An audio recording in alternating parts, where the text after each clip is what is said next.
Parce que ça doit coûter quand même assez cher de payer des gens juste pour une représentation qui sert pour moi quand même pas forcément à grand chose.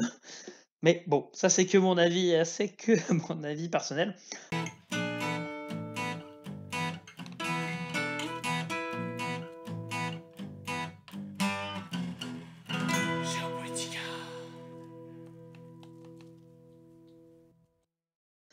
Et alors, maintenant, je voudrais vous parler donc de chaque pays membre et des régimes politiques de chaque pays membre. Parce que au final, bah, on connaît pas beaucoup les différents pays qu'il y a. Franchement, c'est assez impressionnant de manière générale. Mais moi-même, quand j'ai fait mes recherches, il y a plein de pays en fait qu'on connaît pas. On sait même pas quels sont les régimes politiques qui sont utilisés. Euh, et donc, on va voir ça maintenant ensemble. Donc, à savoir que sur les 27 pays, donc on a d'abord des monarchies parlementaires, c'est-à-dire que le chef d'État est un monarque, mais que les lois et choses comme ça sont régies par un gouvernement et généralement par un premier ministre. Après, on a les républiques. Donc ça veut dire que le chef d'État, c'est un président élu au suffrage universel. Et les républiques se divisent en deux groupes. Les républiques parlementaires. Donc en fait, les républiques parlementaires, c'est les républiques dans lesquelles le président, qui est le chef d'État, a un rôle plutôt médiocre, c'est-à-dire que il a plus un rôle institutionnel, plus un rôle de représentation, mais c'est pas vraiment lui qui va influer les lois, c'est pas vraiment lui qui donne les grandes orientations du pays. En fait, les grandes institutions du pays sont principalement liées par un premier ministre qui est élu généralement par des parlementaires. Donc en fait, souvent dans ces pays, ce qui se passe en fait, c'est que il y a des donc lors de votes, en fait, les citoyens de ces pays donc, votent pour les parlementaires et les parlementaires en fait vont voter eux-mêmes euh, pour le Premier ministre qui va être en place. Donc en gros, le Premier ministre, celui qui dirige et qui influe les lois, n'est pas élu au suffrage universel. Et ensuite, on a les républiques semi-présidentielles, dont la France fait partie. Donc dans les républiques semi-présidentielles, le président est élu au suffrage universel et il a un pouvoir assez fort. Et notamment, il a un pouvoir assez fort sur le Parlement, puisqu'il a le droit de, par exemple, de dissoudre le Parlement. Néanmoins, à l'inverse, le Parlement ne peut pas voter pour la destitution du président. Ils peuvent voter pour la destitution du gouvernement et du Premier ministre, qui, eux, sont en charge de parler avec le Parlement. Il y a des sessions parlementaires où les ministres doivent répondre aux questions des parlementaires. Par contre, le président, lui, il vient pas devant le Parlement de manière générale, à moins de choses exceptionnelles. Donc, il y a certaines lois exceptionnelles, par exemple, quand il faut modifier la Constitution. En France, hein, là je parle en France, dans les autres pays je suis pas trop sûr, mais par exemple en France où le président de la République peut rassembler les deux parlements pour voter un changement de constitution qui doit être élu, qui doit être validé à 75% en France des votes. Donc c'est très très très très très très rare. Donc voilà d'abord les monarchies parlementaires. Donc qui on a en monarchie parlementaire aujourd'hui? Donc tout d'abord, on a on a la Belgique. Comme vous savez, donc la Belgique a un roi qui a été élu. Comme je vous l'ai dit tout à l'heure, euh, donc en plus c'est une monarchie constitutionnelle fédérale. Donc le roi est le chef de gouvernement. En plus la Belgique c'est un petit peu compliqué. Donc le roi il a un pouvoir très très très symbolique. Et après, en fait, le pouvoir décisionnel, il est assez décentralisé en Belgique, puisqu'en fait, il y a trois gouvernements fédéraux, donc à savoir la Flandre, la Wallonie et Bruxelles, qui est considérée comme une Bruxelles capitale, qui est considérée comme une région à part. Et les pouvoirs sont assez importants quand même à différentes régions. C'est eux qui décident par exemple de la langue, de l'éducation, de pas mal de prérogatives comme ça. Et au final, le gouvernement central, il va plus gérer tout ce qui est régalien. Donc on va dire la police, l'armée, les relations extérieures. Mais il n'y a pas un pouvoir très très fort, très très fort en Belgique, bien que ce soit pas un très très très très grand pays. Donc ensuite, on a le Danemark. Donc le Danemark, c'est une monarchie constitutionnelle dotée d'un système parlementaire et donc dirigé par un chef de gouvernement, le Premier ministre, qui est le chef d'État. Donc officiellement, le monarque, il a un pouvoir exécutif officiellement, mais il a plus un rôle de représentation et protocolaire. Donc ils n'ont pas vraiment un rôle très très important. Ensuite, donc on a l'Espagne. Donc l'Espagne, c'est une démocratie parlementaire, mais monarchie constitutionnelle. Elle est dirigée par un chef de gouvernement, donc le Premier ministre, qui a un rôle assez important. Néanmoins, l'État est aussi doté de 17 communautés autonomes et de 2 villes autonomes qui ont quand même un degré, pareil, un peu à l'image de la Belgique, assez important. Donc officiellement, c'est pas un État fédéral, mais les régions ont des prérogatives importantes. Par exemple, c'est eux qui font l'éducation, c'est eux qui lèvent les impôts, qui gèrent les routes, qui font beaucoup de lois, qui gèrent les langues. Donc voilà, ça c'est étonnant. Par exemple, en Catalogne, par exemple, voilà, la langue officielle c'est le catalan et c'est pas le castillan. Donc ce qui amène des fois à avoir des conflits assez importants dans les pays comme ça. On voit bien entre la Belgique et l'Espagne, c'est un peu tendu entre les différentes régions.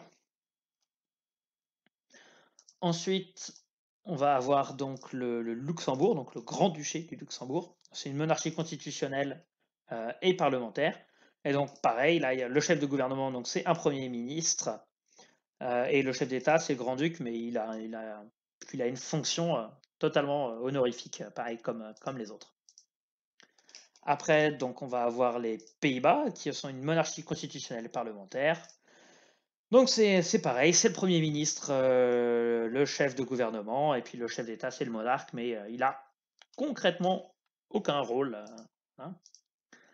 Et enfin, on a la Suède, qui est une monarchie, pareil, monarchie constitutionnelle, démocratie parlementaire. C'est exactement pareil. La famille royale suédoise, elle est là pour les protocoles, et après, bah, c'est vraiment les chefs du gouvernement qui décident des lois. Et bien sûr, avant, bah, on avait le Royaume-Uni, mais qui ne fait plus partie de l'Union européenne, avec bah, la reine qui est morte, comme vous le savez, hier, le 8 septembre. Donc, deuil national dans tout le Royaume-Uni en ce moment. Donc après les monarchies parlementaires, donc on a donc les républiques parlementaires, comme je vous l'indiquais plus tôt. Alors, attendez.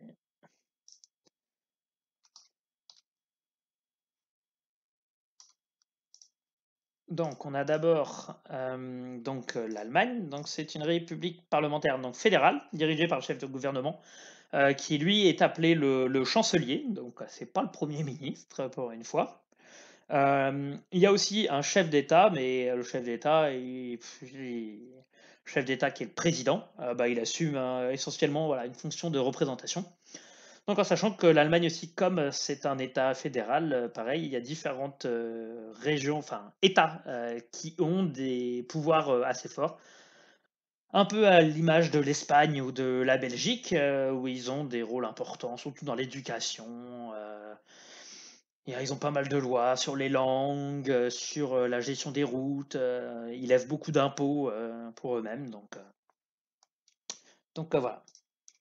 Ensuite, donc on a l'Autriche qui fonctionne à peu près comme l'Allemagne, hein, c'est pareil. Eux, ils ont un chancelier aussi, un État fédéral. Bon, ça se ressemble beaucoup entre l'Allemagne et l'Autriche.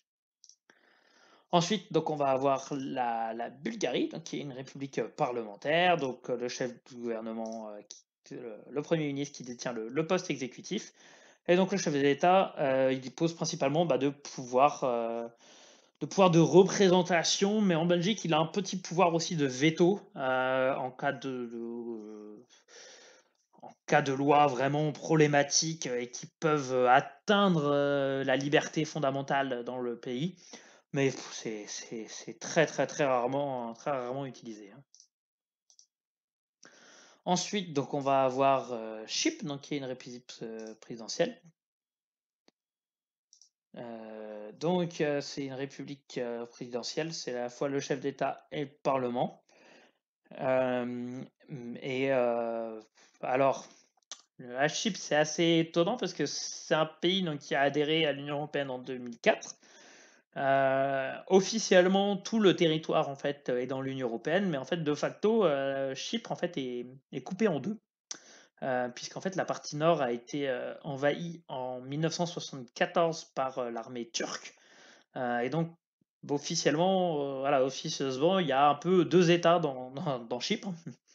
Mais je pense que c'est une vidéo que je ferai à part sur Chypre parce que c'est un pays très très peu connu de manière générale du grand public de l'Union européenne, alors qu'elle a une histoire quand même ouais, assez folle et vraiment assez intéressante. Ensuite, donc on va avoir la Croatie. Donc le président, il représente l'exécutif représente l'exécutif et pareil, il n'a pas un rôle très très fort. Donc de manière générale, c'est le Premier ministre qui décide. Et voilà, comme beaucoup d'autres en fait. Pour l'Estonie, donc c'est une république parlementaire, donc pareil, son chef de gouvernement c'est le Premier ministre.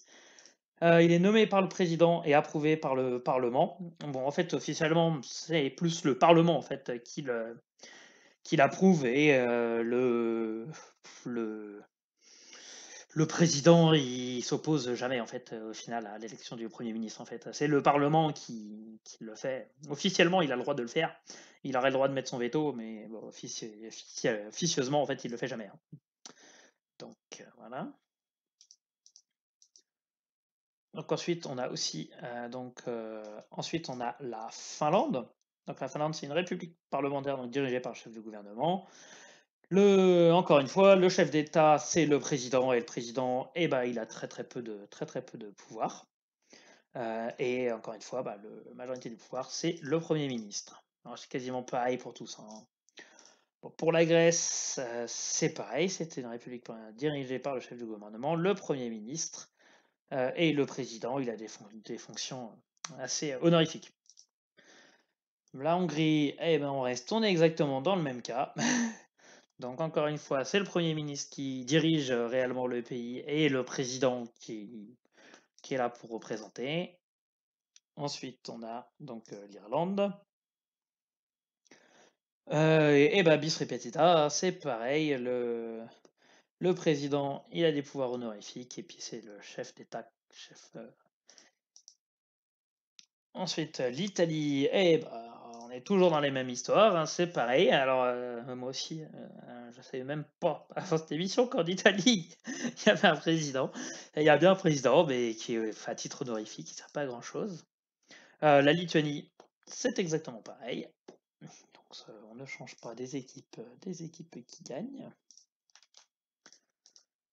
Ensuite, on va avoir donc la Lituanie, pardon, c'était la Lettonie avant. Qui est une république parlementaire dirigée par le chef du gouvernement et le président. Donc le président, c'est le président qui nomme le Premier ministre directement, mais bon, généralement, c'est en fait le représentant ou le chef du parti qui a la majorité ou qui fait partie de la coalition gouvernementale qui est nommé. Donc voilà, officiellement, c'est le président qui nomme le Premier ministre, ben, en fait, au final, il n'a pas vraiment le choix. Enfin, c'est pas lui qui décide réellement. Pas comme en France, où en France, le Premier ministre est totalement décorrélé en fait des élections. Lui, il est nommé directement par le président. Le président, il fait ce qu'il veut, quoi. Ensuite, donc, on a Malte, qui est une république parlementaire, qui est dirigée par un chef de gouvernement, le Premier ministre, et un chef d'État, dont le rôle est socialement honorifique. À noter, petite remarque, Malte, c'est l'un des seuls pays de l'Union européenne qui n'a qu'un seul parlement. Quasiment tous les autres, les autres pays en fait ont deux parlements, une chambre haute, chambre basse, et Malte n'a qu'un seul parlement. On cela dit, c'est un petit pays aussi, hein. Ensuite, donc on a la Pologne.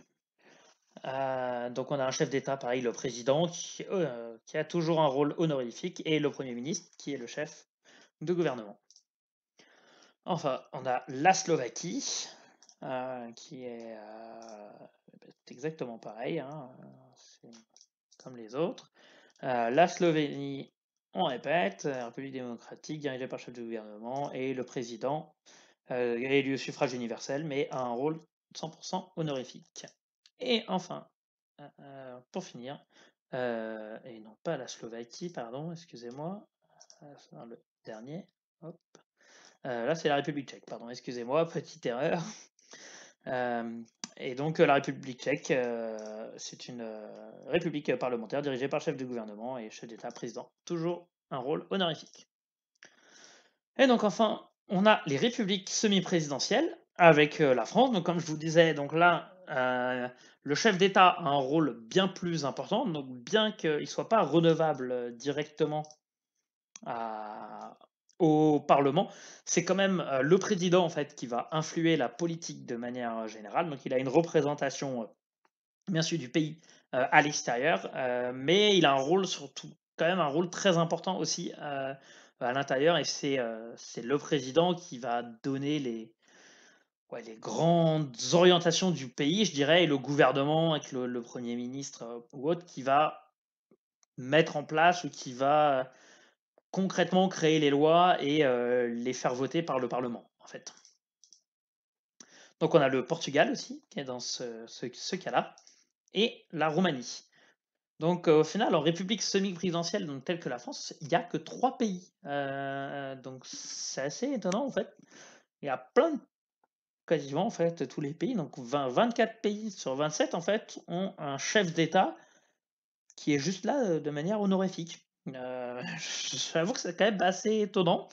Parce que ça doit coûter quand même assez cher de payer des gens juste pour une représentation qui sert pour moi quand même pas forcément à grand chose. Mais bon, ça c'est que mon avis, c'est que mon avis personnel. Alors cela dit, c'est sûr que comme on vit aussi dans un pays semi-présidentiel dans lequel le président a des pouvoirs forts, d'autant plus depuis la présidence de Nicolas Sarkozy, c'est d'autant plus important. C'est peut-être ça qui me fait avoir un biais et qui m'étonne. Mais bon, personnellement, en commençant l'écriture de cette vidéo, bah, je savais qu'il y avait des présidents qui étaient honorifiques, mais je pensais pas autant. Honnêtement, je pensais pas qu'il y avait quand même 24 chefs d'État qui sont juste là à titre honorifique. Ouais, c'est bon, c'est quand même assez important.